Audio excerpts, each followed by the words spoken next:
তোমার এই বিদায় আমাদেরকে স্মরণ করিয়ে দেয়, যদি তুমি বাঁচতে চাও তাহলে দেশ ছেড়ে তাড়াতাড়ি পালাও। আজ বাংলাদেশ এক নতুন কিছু দেখেছে। আয়োজন করে আদর যত্ন করে একজন মানুষকে হোটেলের মধ্যে নিয়ে তারপর ভাত খাওয়ানো হয়। সেই লোকটি জানতো না তার জীবনে এইটাই শেষ খাবার। খাবার শেষ হতে দেরি, তার উপরে ঝাঁপিয়ে পড়তে তাদের দেরি হয়নি। নির্মম ভাবে দুনিয়া থেকে বিদায় করে দেওয়া হয় সেই ছেলেটিকে। ওরা এই দুনিয়ার মধ্যে বেঁচে থেকে কি লাভ? সাজানো গুছানো সংসারের মধ্যে হঠাৎ করে তিনি তার মা বাবাকে হারান। তার শেষ একমাত্র ভরসা তার বড় ভাই, সে ওই দুনিয়া থেকে বিদায় নেয়। এরপর তাকে দেখভাল করার মতো যখন আর কেউ ছিল না, রাস্তার মধ্যে পাগলের মতো ছটফট করতে করতে ঘুরে বেড়ায়। মানুষ তাকে 2-4 টাকা দিত, সেটাই নিত। মানুষ তাকে খাবার দিত, সেটা খেয়ে বেঁচে ছিল। সবারই ধারণা এক পর্যায়ে ক্ষুধার জ্বালা না মিটাতে পেরে ঢাকা বিশ্ববিদ্যালয়ের হলের মধ্যে ঢুকে যায় খাবার খোঁজার জন্য। ওইখানকার শিক্ষার্থীরা তাকে চোর সন্দেহ করে তারপর তার উপরে ঝাঁপিয়ে পড়ে। এরপর ওই লোকটি বারবার বলছিল, আমাকে একটু খাবার দেন, আমি অনেক ক্ষুধার্ত। খাবার তাকে ঠিকই দেওয়া হলো এবং সেটা খুব আয়োজন করে। চারপাশ থেকে ক্যামেরা ধরা হচ্ছিল। যেহেতু মানসিক ভারসাম্যহীন একজন মানুষ, সেহেতু বুঝতে পারেনি এটাই তার জীবনের শেষ খাবার হতে যাচ্ছে। একবার চিন্তাও করতে পারেনি সেই সকল মানুষগুলো তার উপরে এইভাবে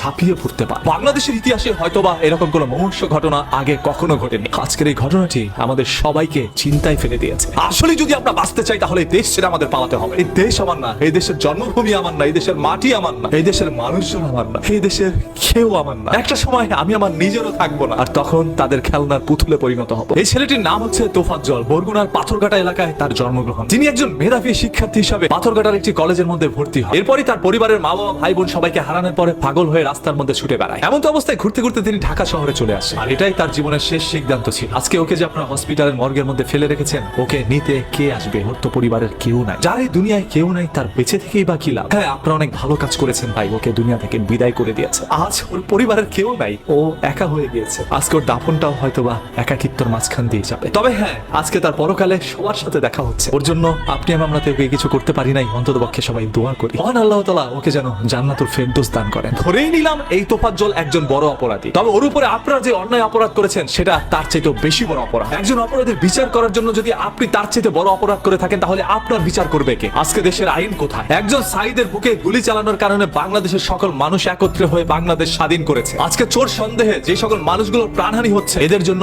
এক সময় বাংলাদেশের জনগণ মাঠে নামতে পারে। আর বাংলাদেশের পরিস্থিতি খারাপ করার জন্য উপরের কোনো কুচক্র মহল কি কাজ করছে কিনা সেটাও একটু খুঁটিয়ে দেখতে হবে। আজকে বাংলাদেশে যেখানে এই ধরনের দুর্ঘটনাগুলো হচ্ছে, সেটার পিছনের ছোট্ট ঘটনাগুলো রটানোর জন্য হয়তোবা কোন একটি চক্র চক্রান্ত করছে। আমরা সাধারণ জনগণ সবসময় তাদের দাবার গুটি ছিলাম, আজও তার ব্যতিক্রম নয়। তবে জীবন দিয়ে যেন কারো ভাত খেতে না হয়। আপনি যদি একজন বাংলাদেশের সন্তান হয়ে প্রতিবাদ করতে পারেন, তাহলে মনে রাখবেন বাংলাদেশের সন্তান আমি নিজে। প্রতিবাদ আমরাও করতে চাই। যেখানেই হবে অন্যায়, সেখানে অন্যায়ের বিরুদ্ধে অবশ্যই প্রতিরোধ গড়ে তুলব। Because we are protesters, so save green, save Bangladesh, with me every time anywhere. ধর্ম নিয়ে কেউ যদি বাজে কথা বলে, তাহলে তাকে সুযোগ দিতে হবে, কারণ ধর্মবর্ণ নির্বিশেষে আমরা সবাই মানুষ, আর মানুষের চাই সর্বদা মানুষের পাশে দাঁড়াতে। এটাই তো আমাদের একটি নীতি হতে পারে। আজ কেন এই দেশ এরকম হয়ে যাচ্ছে? যে যা পারছে তাই করছে। দেশের মানুষের কি মানবিকতা হারিয়ে ফেলেছে?